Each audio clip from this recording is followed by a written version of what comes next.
Hello and welcome. In this story about Margaret Thatcher, you can improve your English by using the shadowing method. Just listen carefully, then repeat each sentence out loud, copying the rhythm and pronunciation. Margaret Thatcher's life began in a small town, but she would grow to become one of the most powerful women in the world. Her story is full of strong ideas, brave choices, and moments that changed history. She was not born into a rich or famous family. She did not follow others. She made her own way. People called her the Iron Lady, and they remembered her long after she left politics. She was born on October 13, 1925, in a quiet town called Grantham, in the middle of England. Her full name was Margaret Hilda Roberts. Her father, Alfred Roberts, owned a small grocery shop.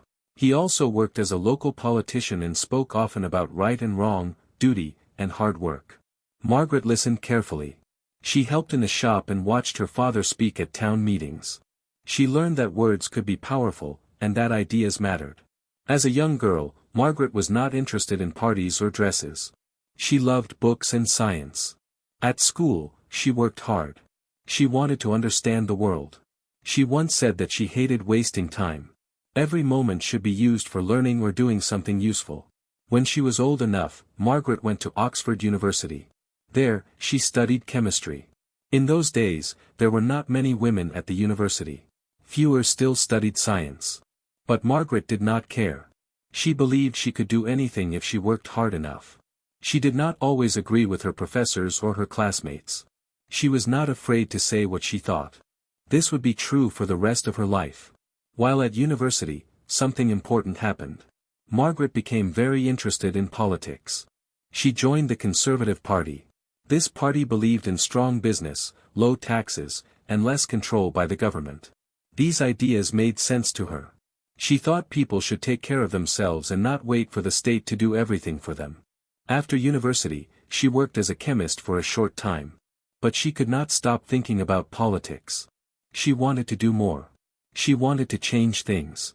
She also wanted to stand for election. At first, people laughed at the idea. A young woman in politics was still unusual. But Margaret did not listen to the people who said she could not do it. In 1951, she married a kind and successful businessman named Dennis Thatcher. He understood her dreams and gave her support all through her life. That same year, Margaret tried to become a member of Parliament. She lost. But she did not give up. In 1959, she tried again. This time, she won. She entered the House of Commons, the place where laws are made in Britain. She was now part of the country's political world. In Parliament, Margaret worked very hard. She read every paper. She asked many questions. She listened, and she learned.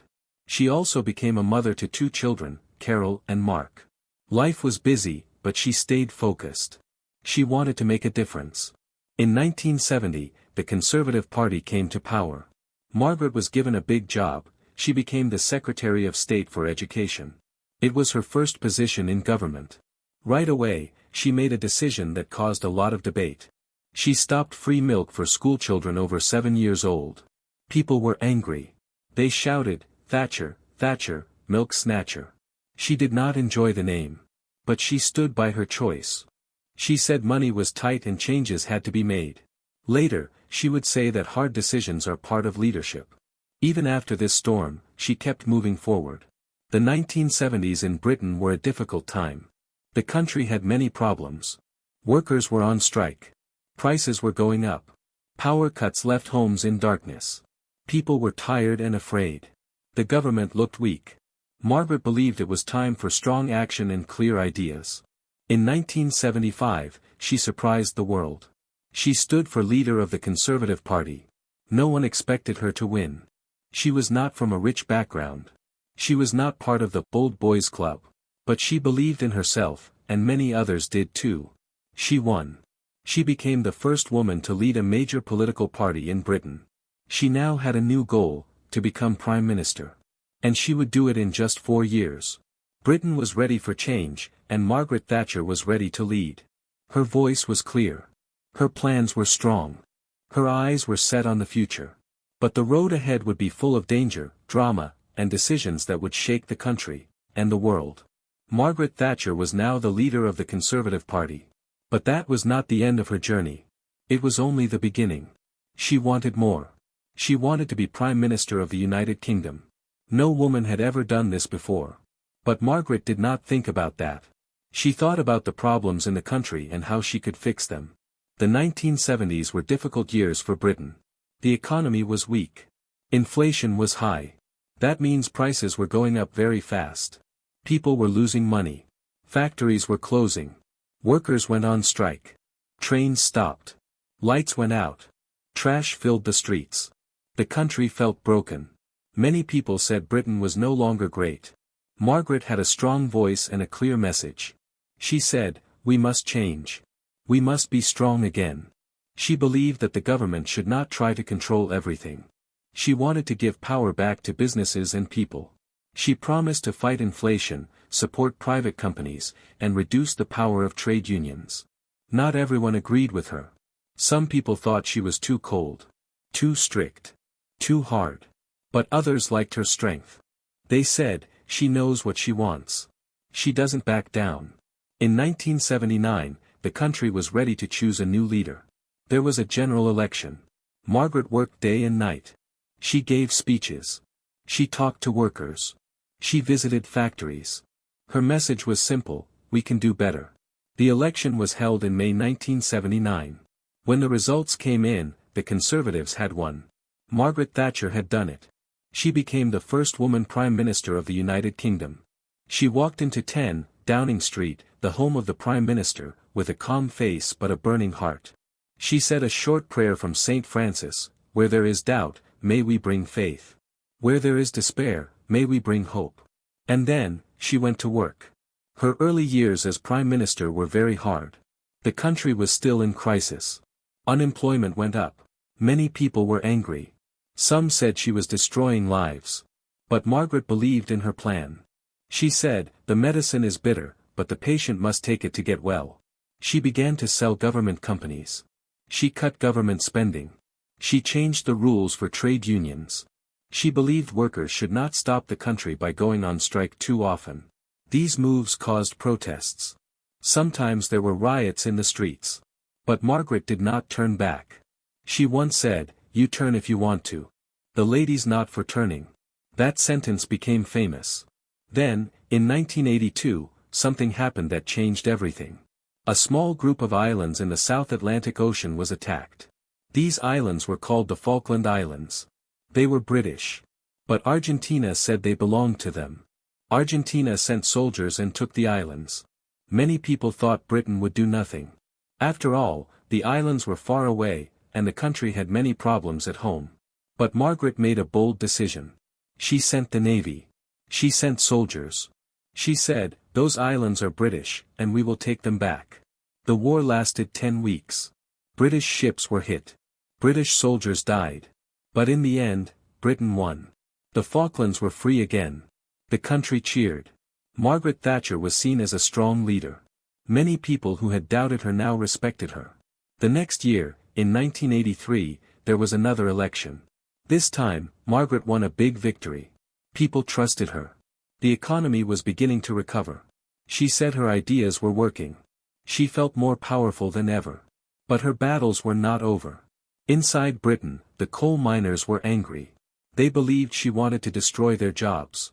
In 1984, they went on strike. It was one of the longest and hardest strikes in British history. Margaret refused to give in.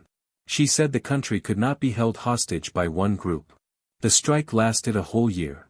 In the end, the miners returned to work. But the fight left deep scars. That same year, Margaret faced danger in her own life. She was staying at a hotel in Brighton with other members of her party. In the early morning, a bomb exploded. It was planted by the Irish Republican Army, or IRA. They wanted to end British rule in Northern Ireland. 5 people died. Many more were hurt. But Margaret survived. She came out the next morning and gave a speech. She said, "This attack failed. We are not afraid." She kept going, even though she had just escaped death. By now, the world was watching her. People saw a woman who was not afraid to lead. Some called her brave. Some called her cruel. But no one called her weak. She was the Iron Lady, and she was just getting started. By the middle of the 1980s, Margaret Thatcher was one of the most famous people in the world. She had changed Britain in many ways. She had fought and won a war in the Falklands. She had stopped a major strike. She had survived a bomb attack. People now saw her as a symbol of power, not just in Britain, but around the globe. But she did not slow down. She had more ideas and more changes to make.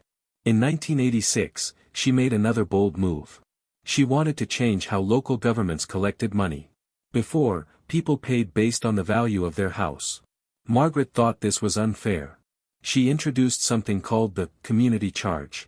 Most people called it the poll tax.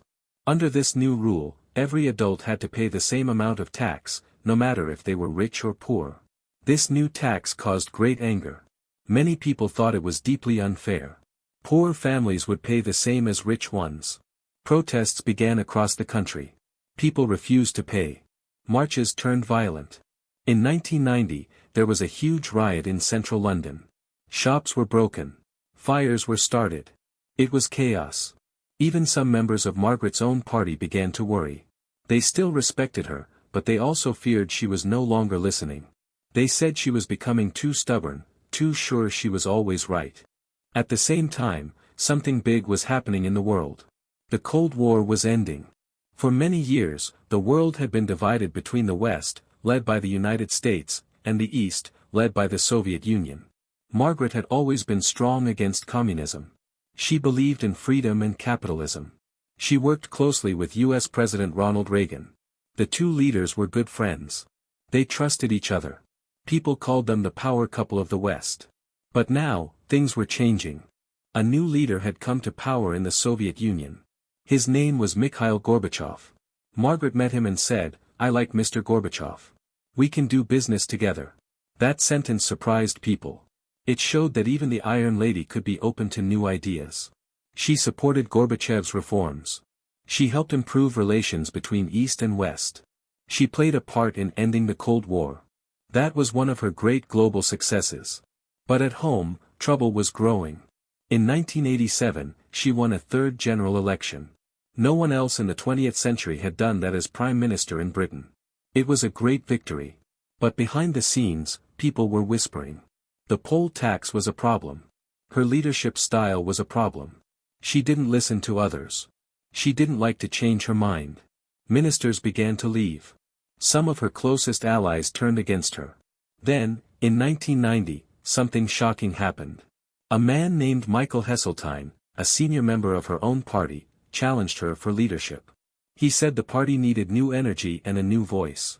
The party voted. Margaret won, but not by enough. She needed stronger support to stay as leader.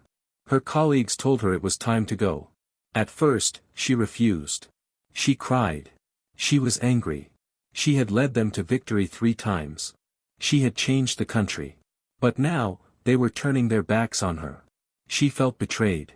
On November 28, 1990, Margaret Thatcher left 10 Downing Street for the last time as Prime Minister.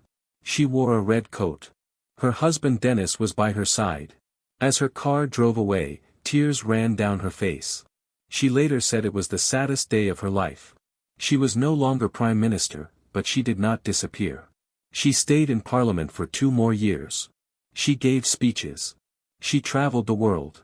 In 1992, she became a member of the House of Lords and was given the title, Baroness Thatcher. That meant she could still take part in politics, but from a different place. She wrote books. She gave interviews. She still spoke her mind. Some people still loved her. Others still disliked her. But everyone knew her name. She had become a part of history. As she grew older, her health began to fail. Her husband Dennis died in 2003. Margaret was heartbroken. They had been married for over 50 years. Without him, she felt very alone. In her final years, she spoke less in public. She suffered from memory loss. Her sharp mind grew quiet. But she had already left her mark. Schools taught her name. Books were written about her life. Films were made. People asked, was she right, or was she wrong? But no one asked, did she matter? Because she did.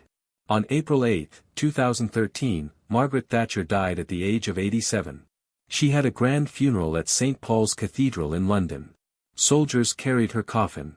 World leaders came to say goodbye. Crowds lined the streets. Some cheered. Some cried. Some protested. Even in death, she caused strong feelings. Margaret Thatcher had been a grocer's daughter. She became the first woman Prime Minister of Britain. She changed the country with her strength, her will, and her voice. She broke rules.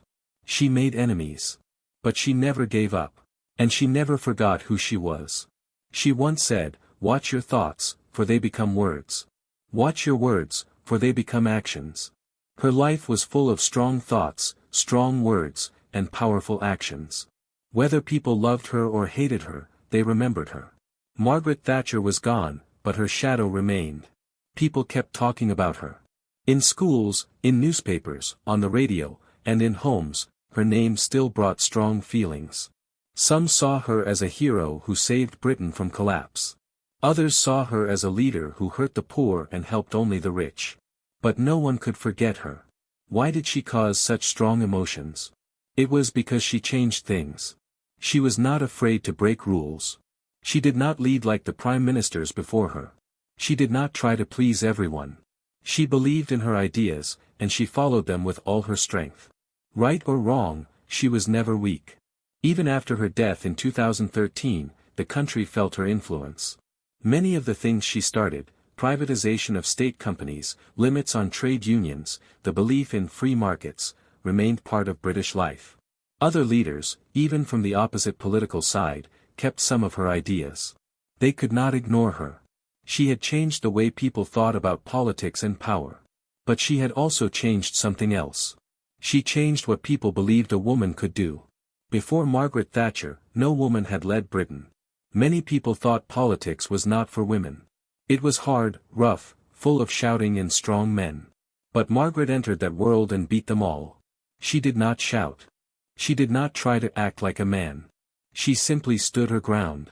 Her voice was calm, but her words were sharp. She used intelligence, courage, and cold logic. She became a symbol of strength. Still, she was not always kind to other women. She once said she did not believe in women's politics or special rights for women. She believed people should rise by effort, not by gender. Some praised this. Others said she should have helped more women to rise in politics. But Margaret believed in one rule: work hard, and you will succeed. She also had a complex relationship with the working class. She herself came from a simple background. Her father ran a small shop. Her home had no luxury. But as Prime Minister, she made choices that hurt many working-class families, especially coal miners and factory workers. Whole towns lost their jobs. Many never recovered. Some people say she created a new class in Britain, people who once rented homes but now owned them. Margaret believed home ownership gave people pride and power. She helped many families buy their council homes, homes once owned by the government. For those families, she was a hero. But at the same time, fewer new homes were built for the poor. Homelessness grew. The gap between rich and poor became wider. Margaret also changed the culture. Before her, it was common to say, "Let's help each other," or, "The government should help the people." But she once said, "There is no such thing as society. There are individual men and women, and there are families." Many were shocked. But she believed people should take care of themselves first. Her words were always strong, sharp, memorable. Even people who did not agree with her could quote her speeches. She was a master of language. She knew that a few powerful words could last longer than a long speech. And they did. After she left office, she still gave advice. She wrote books. She met with world leaders. But she never returned to power. Time moved on. New problems came. New leaders rose. Some wanted to forget her. Others said, "What would Thatcher do?" In 2011, a film called The Iron Lady came out. Meryl Streep played Margaret Thatcher. The film showed her later years, when her memory was fading. Some people loved the film. Others said it was unfair. But once again, Margaret was at the center of debate. Even now, many years after her death, people still argue about her. Was she Britain's greatest prime minister? Or Britain's most divisive? The answer depends on who you ask. But one thing is sure. She broke the mold. She walked through doors that had been closed to women. She changed laws. She fought battles. She shaped the world. And she never gave up. She once said, "Being powerful is like being a lady. If you have to tell people you are, you aren't." She never told people she was powerful. She showed it, every day, with her choices, her voice, and her will. Her life was a story of belief. Belief in herself.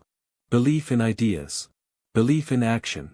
Whether people loved her or hated her, they listened to her. She once said, "Don't follow the crowd. Let the crowd follow you." And that is what she did. From a small-town grocer's daughter to the halls of global power, Margaret Thatcher walked a road few had walked before. She was not perfect. She made mistakes. She had enemies. But she also had courage. And that courage left a mark not just on Britain, but on the world. That is why her story is still told. That is why her voice still echoes. That is why, when people speak of strong leaders, her name is always there.